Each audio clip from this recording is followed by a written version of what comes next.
Welcome, everyone, to Family Talk. It's a ministry of the James Dobson Family Institute, supported by listeners just like you. I'm Dr. James Dobson, and I'm thrilled that you've joined us.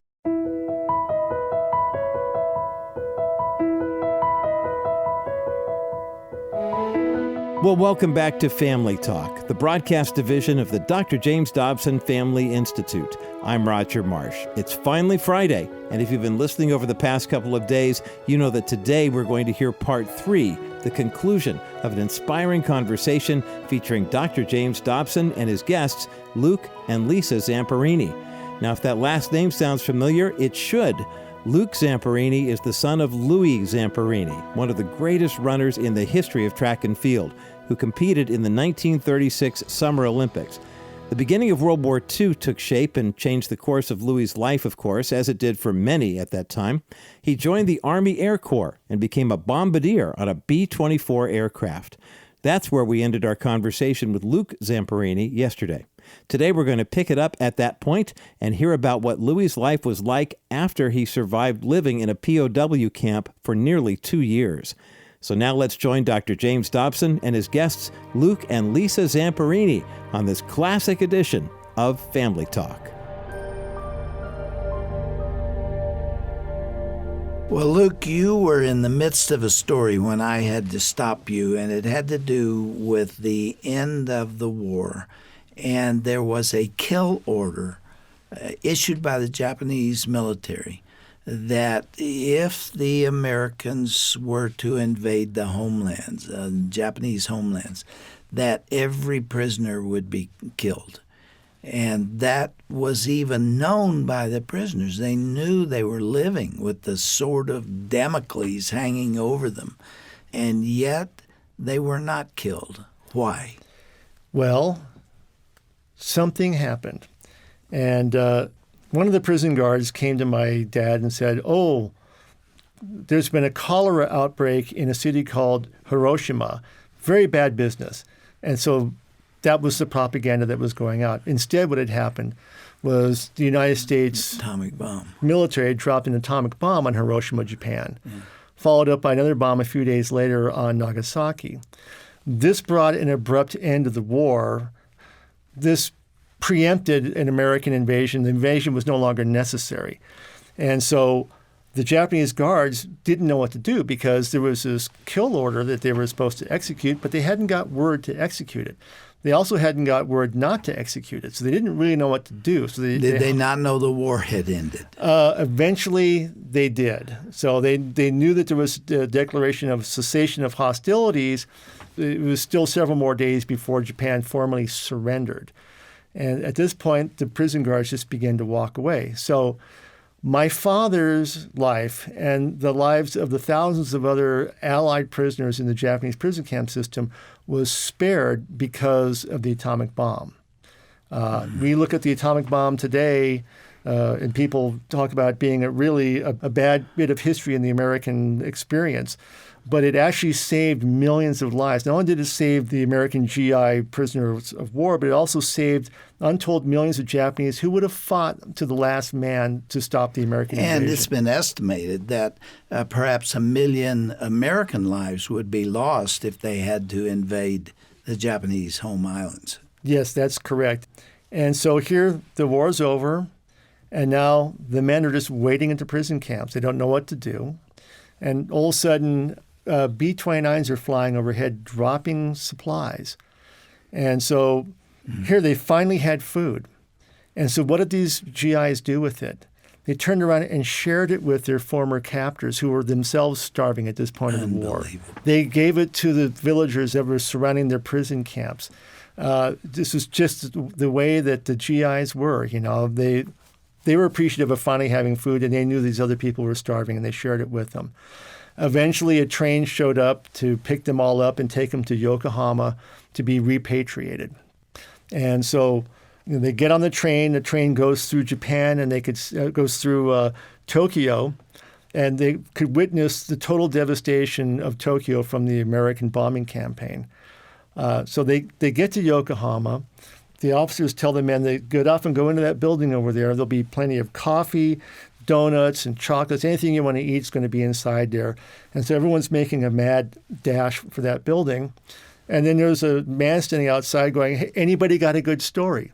And so one of my dad's fellow prison guards says, "Well, yeah, he does right there." So the guy grabs him and stops him and says, "Well, tell me your story." And so, "What's your name?" "Well, my name is Louis Zamperini." "Well, that can't be possible. He was declared dead over a year ago. Do you have any ID?" And all he had was his lifetime pass for USC sporting events, a little silver plate. Yes. And so he showed him that, and he goes, "Well, that's good enough for me." Now, it turns out that the Japanese never had recorded him as a prisoner of war. So he was not on the prisoner of war lists that the United States government had. So he'd get to these places where they're going to feed them and clothe them, and they'd say, "I'm sorry, so this is only for prisoners of war." "But I am a prisoner of war." "Well, you're not on my list." And so he couldn't get fed. He couldn't get clothed. In the meantime, my grandmother was going crazy, and she was writing the local general in Southern California, "Where's my son? Where's my son? Where's my son?" So finally, that general sends a red order letter to my dad saying, "Get your rear end back here with every available dispatch." So he finally makes his way back I to... doubt if that's a direct quote. Probably worse than that. Yes, well, we've had to spell that word out in public. But so he comes home to a hero's welcome. And this is the point where the movie essentially ends, but the story continues. And so now my father comes back, famous American athlete, returned from the dead, got the keys to every city he wants to go to, and people inviting him to parties, the movie studios. He's got carte blanche to come to any of their things. But what he's brought home with him is post-traumatic stress disorder, which they didn't know what it was then. For the entire year that he had been exposed to Watanabe, the bird, he began to have these nightmares about murdering that guard. And in these nightmares he had almost every night, this guard would attack him with his belt buckle or with a kendo stick, and it would end up with him trying to choke the life out of the guard, and that he'd wake up in a cold sweat. So this went on for a few years. A year after being home, he met my mother. They got married, and they had a nice life together, but the nightmares kind of diminished a little bit, but then they started to come back as he found other challenges in life. So many of our listeners have no idea the intensity of PTSD and what it does. In World War I, they called it shell shock.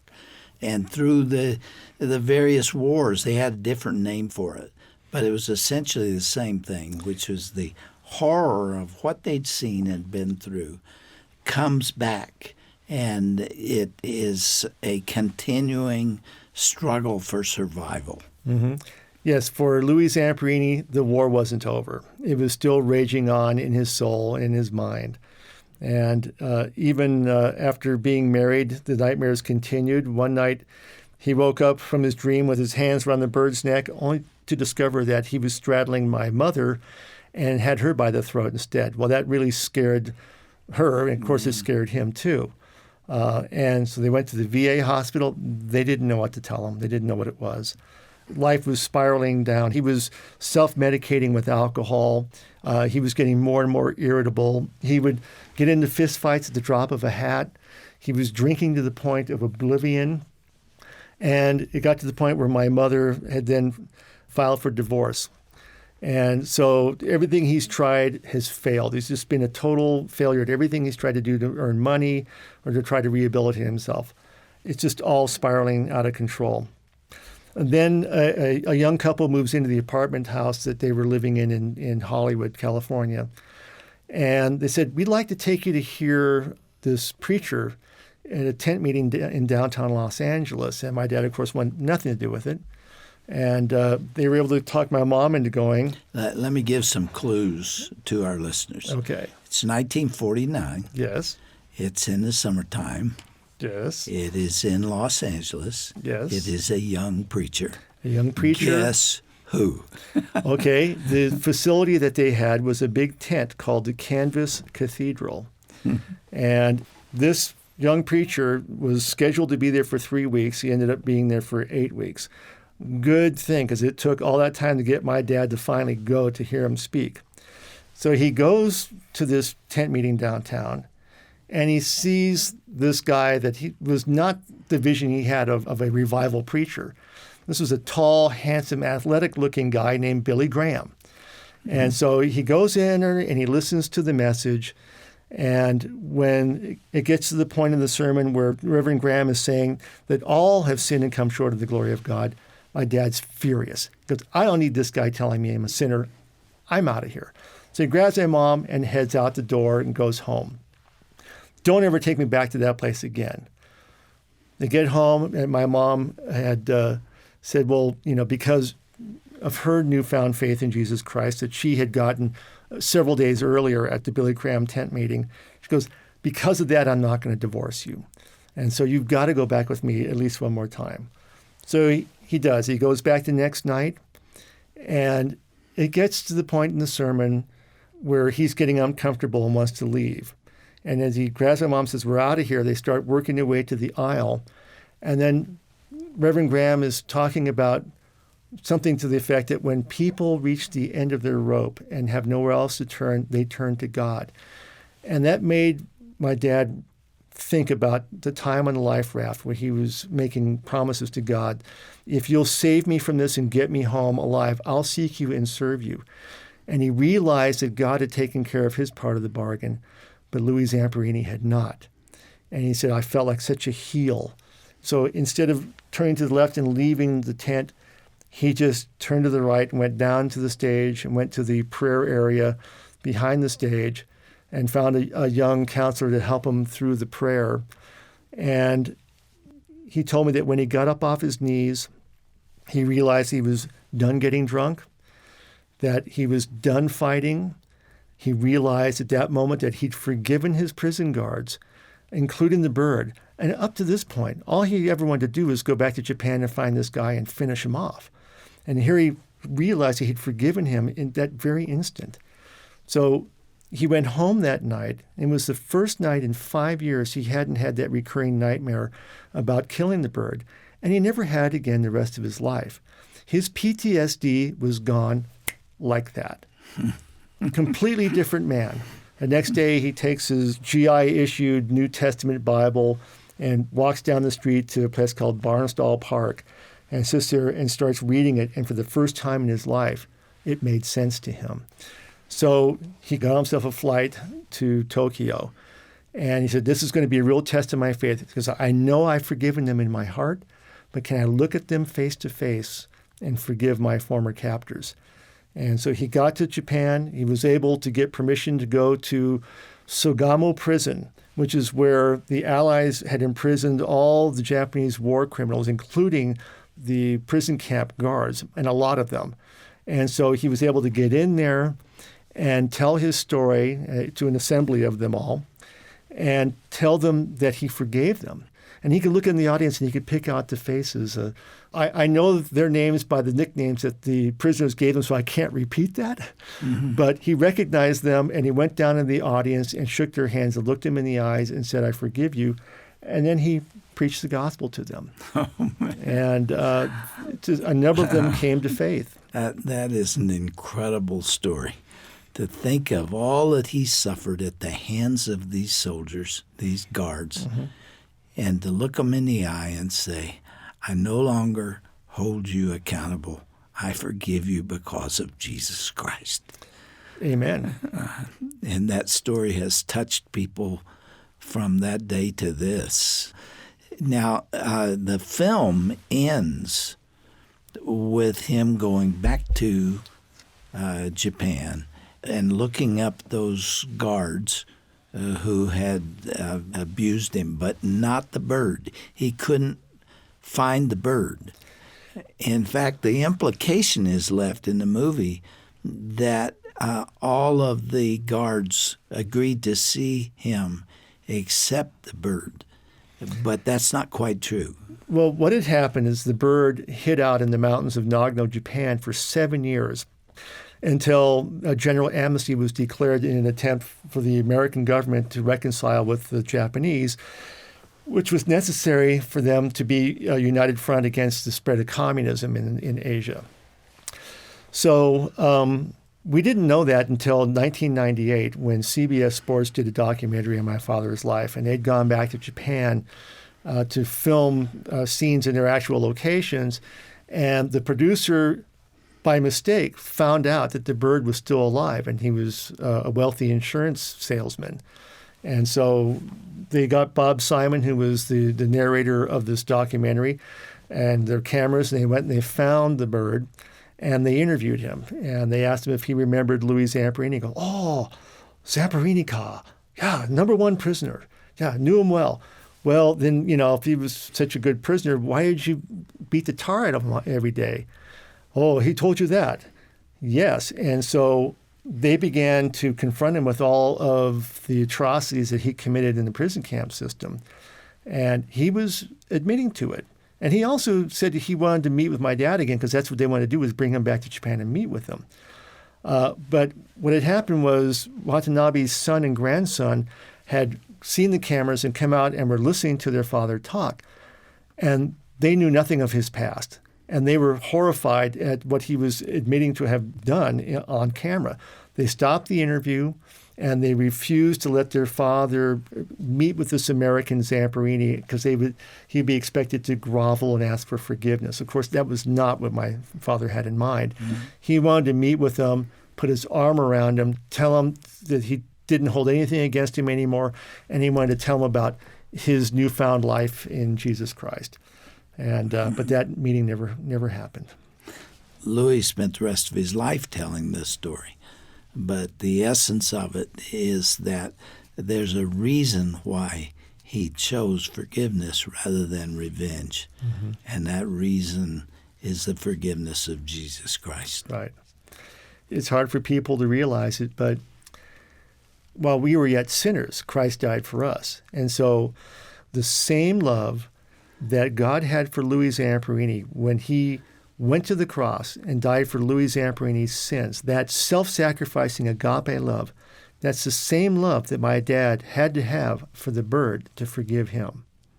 I guess Hollywood can't express that part of the story, but I wish they would, because that's the reason behind the story, and that's the reason for the life that was lived.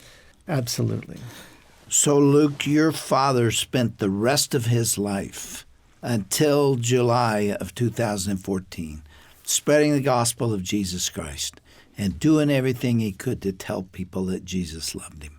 I mean, he lived quite a life, and he never turned his back on his faith again. This is true. He came back from Japan and realized that he needed to continue to try to spread the good news, and that he wanted to give something back to society. So in 1953, he established Victory Boys Camp. It's a nonprofit charity that was outward bound before there was an outward bound. It still exists today. It still exists today. And in fact, your son helps to run it. Yes, he does. We were actually thinking of letting the charity go when Dad would pass on. But something miraculous happened. We found another boy that needed some help, and he came to us. I took him to meet my dad, and my dad said, "We got to give this kid a chance." He came from a good Christian family, but he'd gotten tied up in heroin, and that he was looking for a way out. He'd actually applied to Youth with a Mission. The only thing he needed to do was raise money to get there. So Victory Boys Camp footed the bill to get this kid down there. And I looked him in the eye and said, "Kyle, we're sending you down there as a scared kid on heroin. You're going to come back a man." And indeed, that's what happened. He'd gone down there, and in 3 months, they had got him cleaned, they got him trained, and they sent him on a mission to Nepal and India for 3 months. And it really changed his life. He came back on fire. So because of that, we decided to continue to keep Victory Boys Camp alive as a legacy for my dad, and also just to continue on that good work. Mm-hmm. Well, I regret that we're out of time. I have thoroughly enjoyed these 3 days together and hearing this story. I knew it. I have the book Unbroken. I've been reading it. And now there is another book, unbelievably written shortly before Louis Zamperini died. And it's called Don't Give Up, Don't Give In, which fits with the title Unbroken. And this was published when? It was completed just 2 days before he died. And it is his experiences and the lessons that he drew from those experiences. It's a great little work of wisdom from a 97-year-old man who lived an extraordinary life. Where can they get this book? That book is available everywhere books are sold, whether it's Amazon or a local bookstore. Costco. And there were 2 other books, in fact, that your dad was involved in. The Devil at My Heels was my father's autobiography. And then, of course, Don't Give Up, Don't Give In was the project he wanted to start immediately thereafter.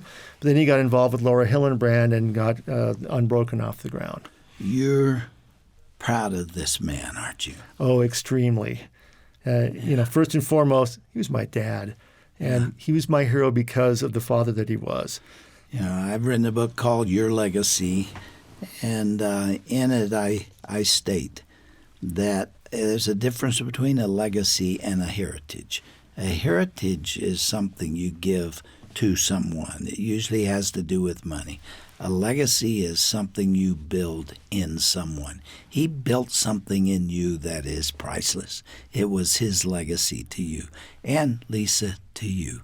And thank you for sharing this story with us. I mean, we covered 97 years of this man's life, and he's waiting for you in heaven.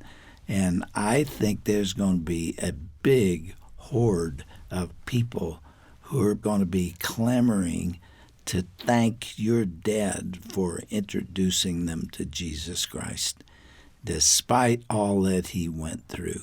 And as an American, I want to say, thank you, sir. Thank you for helping to keep this country safe. And for those that are inclined to be disrespectful to this nation, the people in Washington and elsewhere who are hostile and angry at this country, we are who we are as a nation because of good men like Louis Zamperini, who gave their life to that cause and lived a consistent life after he found Jesus Christ.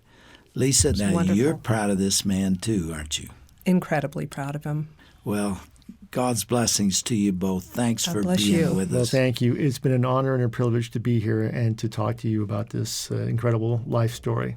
You read some of my books early on, Oh, too, didn't you? absolutely. I was a huge fan of your work, and you'll have to talk to our son sometime and ask him how things worked out. If that sounded like a self-serving question, there's a reason for it, because you both grew up in the middle of the 70s, and you were impacted by that cultural upheaval that was going on in the Western world. There was such confusion then. It involved drug abuse and the sexual revolution and the collapse of authority and so many other aspects of the late 60s and early 70s, because there was chaos then. So you were caught up in all of that, and the Lord rescued you from it, didn't he? Yes, indeed. Definitely. And you're passing on that heritage to others now. Yes, and passing on our legacy, too. Yes, hopefully a legacy. I love you both. Thanks love for you being too. with It's us. been a pleasure. Thank you. Thank you so much.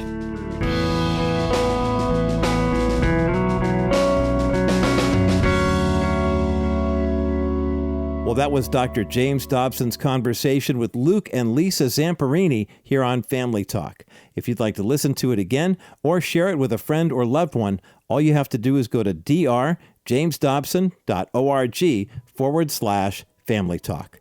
And if you'd like to grow closer to the Lord and with your spouse during this time of year, be sure to sign up for our 10-day marriage series from the Dr. James Dobson Family Institute. To get yours, it's absolutely free. Go to drjamesdobson.org/10-day marriage series. You'll be glad you did. Well, I'm Roger Marsh. Thanks so much for joining us today, and have a great weekend. I pray that God will continue to richly bless you and your family as you grow stronger in your relationship with Him. And be sure to join us again Monday for another edition of Dr. James Dobson's Family Talk.